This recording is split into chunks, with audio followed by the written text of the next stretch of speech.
Good morning student, this is your Gulshan sir from Everin academy Patori. और आज हम लोग का जो टॉपिक है वो पोलिनोमियल का सेकंड पार्ट है। फर्स्ट पार्ट में हमने आपको इंट्रोडक्शन ऑफ पोलिनोमियल दे दिया था, वहाँ पर आप जान चुके थे डिफिनीशन छोड़कर। वहाँ पर आप जान चुके थे कि पोलिनोमियल कहते किसे हैं, linear polynomial, quadratic polynomial, cubic polynomial, biquadratic polynomial किसे कहते हैं। आज ऐसे तो सीरियल वाइज टॉपिक में रिमाइंडर थ्योरम में पढ़ना है, लेकिन रिमाइंडर थ्योरम को समझने के लिए कुछ छोटी छोटी बातें हैं, उसे हम सोच रहे पहले बता रहे हैं। ये सर ऐसी कौन कौन सी छोटी छोटी बातें हैं? तो दो बातें हमने लास्ट वीडियो में भी बोला था कि बच्चे को कंफ्यूजन होता है, तो पहले हम उसी को क्लियर करवाना चाह रहे हैं। एक है हमारा जीरो ऑफ ए पोलिनोमियल और एक है हमारा वैल्यू ऑफ ए पोलिनोमियल। कौन कौन सा topic? Value of A polynomial और जीरो ऑफ ए पोलिनोमियल। ठीक है, अच्छा इमेजिन करो, यहाँ तो लिखेंगे, पहले आपको हम इमेजिन करवाते हैं। सपोज करो कि आपके पास कोई पोलिनोमियल है, पोलिनोमियल x नहीं पोलिनोमियल है। हम क्या कहेंगे कि x की जगह सारा x को हटा दो, उसकी जगह 3 लिख दो। हमने क्या बोला, आप उस पोलिनोमियल में से सारे x को रिप्लेस कर दो 3 के साथ। अब फिर उसके बाद उसको कैलकुलेट करके तब जो आंसर आएगा, कैलकुलेट करने के बाद मतलब पहले x की जगह 3 लिखे, 3 लिखने का पूरा कैलकुलेशन करने के बाद जो हमारा आंसर आया वह हमारा कहलाएगा वैल्यू ऑफ पोलिनोमियल। x के कितने वैल्यू पर? x के 3 है। एक बार इसको हम क्लियर करवाते हैं। सपोज कीजिए कि हमारे पास एक पोलिनोमियल, एक छोटा सा यहाँ पे पोलिनोमियल लिख रहा है fx इज इक्वल टू, जैसे fx क्या है? देखो fx कुछ नहीं है, पोलिनोमियल बड़ा सा पोलिनोमियल को शॉर्ट में fx लिख दिया गया है। सिर्फ आपको ख्याल इतना रखना है कि यहाँ पे ब्रैकेट जरूर लिखिएगा। ठीक है, हमारे पास fx is equal to 2x³ minus 3x square, 2x³ minus 3x square plus 4x minus 2। ये हमारे पास एक पोलिनोमियल है। हम आपको क्या बोले कि आप ऐसा करो, जहां जहां x लिखा हुआ वहां वहां 2 लिख दो। तो शॉर्ट में यहाँ पे लिखेंगे f2, मतलब x की जगह 2 लिख रहे हैं।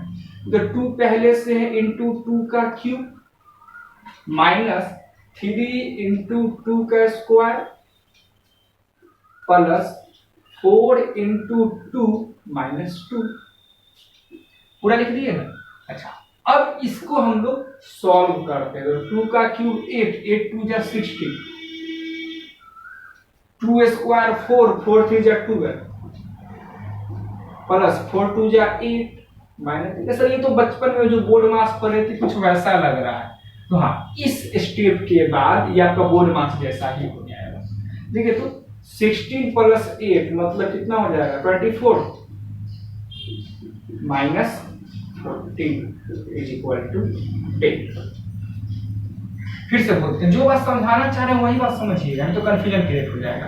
हम ये कर रहे हैं कि ये हमारे पास एक पोलिनोमियल है, हमने इस पोलिनोमियल में x की जगह वैल्यू 2 ले लिया।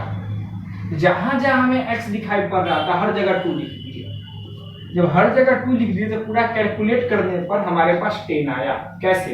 x था तो x की जगह 2, 2 का क्यूब 8, 8 2 जा 16। यहाँ x था, x की जगह 2 तो 2 स्क्वायर 4, 4 3 जा 12। यहाँ x की जगह 2 लिखे, 4 2 जा 8 माइनस 2। अब ये और ये आपस में ऐड होगा तो 24, इधर भी ऐड होगा तो माइनस 14, 10 आ गई। देखिए ये जो 10 है, अब समझिएगा ध्यान से, ये जो आपका 10 आया है, ये जो आपका 10 आया है, यह पोलिनोमियल, कौन सा पोलिनोमियल? इस पोलिनोमियल का वैल्यू कहलाएगा। क्या कहलाएगा? वैल्यू।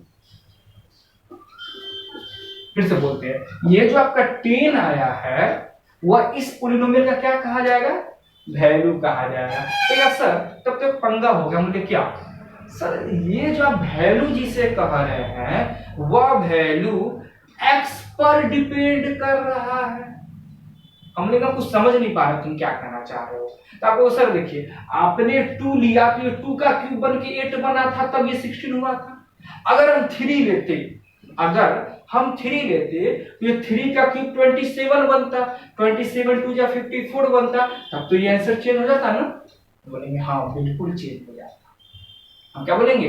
बिल्कुल चेंज हो जाता। मतलब किसी भी पोलिनोमियल का जो वैल्यू होता है वह x के वैल्यू पे डिपेंड करता है, अपने वेरिएबल के वैल्यू पे डिपेंड करता है। आप जैसा वैल्यू लोगे वेरिएबल का, पूरे पॉलिनोमियल का वैसा वैल्यू आएगा। आगे बात समझ में, कोई दिक्कत नहीं है। अच्छा, अब एक बात सोचो, सिर्फ सोचने के लिए बोल रहे हैं, फिर हम एग्जांपल दिखाएंगे। हमने आपको सोचने के लिए क्या बोला कि हमने यहाँ पर कुछ वैल्यू लिया, पता नहीं क्या लिया, कोई वैल्यू ऐसा ले लिया, मान के चलो हमने ले लिया अल्फा। अपने मन से कुछ समझा रहे हैं अभी। हमने क्या किया, x की जगह क्या ले लिया, अल्फा। इधर पूरा एकदम कैलकुलेट किए, इधर ऐसे करके कैलकुलेट किए होंगे, ऐसे करके कैलकुलेट किए होंगे, ऐसे करके कैलकुलेट किए होंगे, ठीक है। इस पूरे का कैलकुलेशन के बाद सपोज करो ये आ गया 0। क्या आ गया, 0। पहला पॉइंट सुनना, ये 0, ये क्या है, अगर, यहां लिख देते हैं अगर, बाद में कोई बीच में से देखोगे कहोगे सर ये क्या कर दिया। हम बोल रहे हैं कि वैल्यू ऑफ द पॉलिनोमियल 0 आ गया। ये तो यहां पर अगर वैल्यू ऑफ द पॉलिनोमियल बोले थे कितना पर, x बराबर 2 पर, तो ये भी मेरा वैल्यू ऑफ पॉलिनोमियल है, कितना पर, x बराबर अल्फा। सुनिएगा, अगर वैल्यू ऑफ द पॉलिनोमियल 0 आता है तो x के जिस वैल्यू के पर वह 0 आता है, तो x के जिस वैल्यू पर वह 0 आता है उसे जीरोज कहा जाता है। क्या कहा जाता है, जीरोज या रूट्स कहा जाता है। ठीक है, कंफ्यूजन नहीं होना है। मैं आपको यहाँ पर प्रॉपर एग्जांपल लेके दिखा देते हैं। सुनिएगा, फिर से हम बोलते हैं, हम क्या बोल रहे हैं कि पॉलिनोमियल हमारे पास कुछ दिया हुआ है, इसमें x की जगह अपने मन से कोई वैल्यू लेंगे, पूरा कैलकुलेट करेंगे, कैलकुलेट करने पर मेरा आंसर 10 आ जाएगा। ये 10 कहलाएगा उस पॉलिनोमियल का वैल्यू x के उस पर्टिकुलर वैल्यू पर जिस पर ये वैल्यू आया। अच्छा, किसी भी तरह से अगर यहाँ पर वैल्यू ऑफ द पॉलिनोमियल 0 हो गया, कैसे भी ये वैल्यू ऑफ द पॉलिनोमियल क्या बन गया, 0 बन गया, तो x की जगह कुछ तो लिए होंगे जिसके साथ ये कैलकुलेट होकर 0 हुआ होगा। तो x की जगह जो वैल्यू लिए होंगे वही क्या कहलाएगा, जीरोज कहलाएगा या रूट्स कहलाएगा। अभी तक हमें उम्मीद है कि आपको क्लियर हो गया होगा, और नहीं क्लियर हुआ तो एक लाइन छोटा सा बोल देते हैं।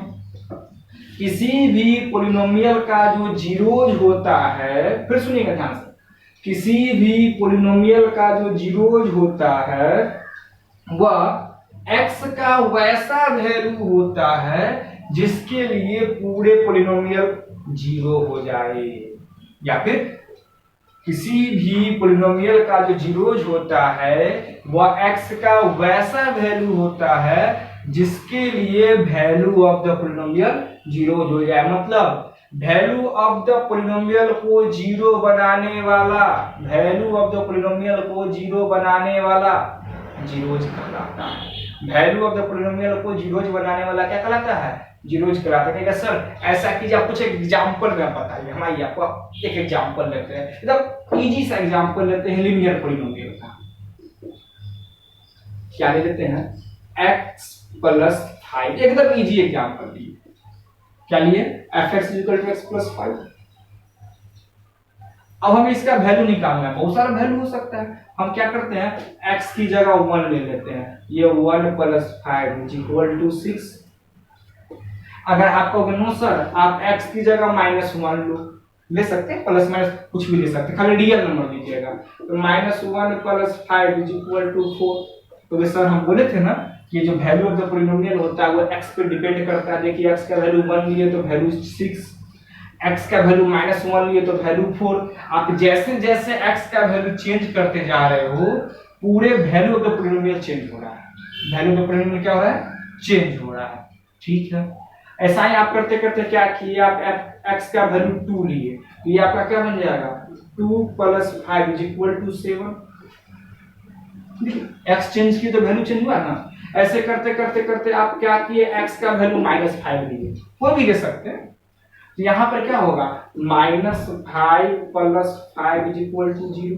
देखो इस साइड जो भी लिखा हुआ है ये वैल्यू ऑफ द पॉलिनोमियल है, और ये ब्रैकेट के अंदर जो भी चीज लिखे वो x का क्या वैल्यू लेने पर वो वैल्यू आया, इस बात को लिखा हुआ है। देखो तो क्या ये वैल्यू 0 है, वैल्यू ऑफ द पॉलिनोमियल यहाँ पर 0 है क्या, नहीं है, तो क्या इसको हम 0 बोलेंगे, नहीं बोलेंगे। यहाँ पर 0 है क्या, नहीं है, तो क्या हम इसको जीरो बोलेंगे? नहीं बोलेंगे। देखो यहाँ पर जीरो लिखा हुआ है, क्या वैल्यू ऑफ पॉलिनोमियल जीरो है? क्या नहीं ना है। तो क्या इसको हम जीरो बोलेंगे? नहीं बोलेंगे। यहाँ पर देखो तो क्या value of the zero zero है? तो हाँ सर जीरो है। वैल्यू ऑफ द पॉलिनोमियल कितना है? जीरो। मतलब ये कहलाएगा मेरा जीरो या फिर समझ में कोई दिक्कत नहीं है। अब बात सुनो, किसी भी पॉलिनोमियल का बहुत सारा वैल्यू हो सकता है, किसी भी पॉलिनोमियल का बहुत सारा वैल्यू हो सकता है। यह इस बात पे डिपेंड करता है कि हमने x का कौन सा वैल्यू लिया है। लेकिन किसी भी पॉलिनोमियल का जो जीरोज होता है वह लिमिटेड होता है, लिमिटेड होता है। ठीक है सर, ये क्या स्टोरी? तुम कहोगे कि सर हो सकता है कि x का ऐसा और भी वैल्यू हो जिसके लिए value of the polynomial zero हो जाए। तुम कह सकते हो ना?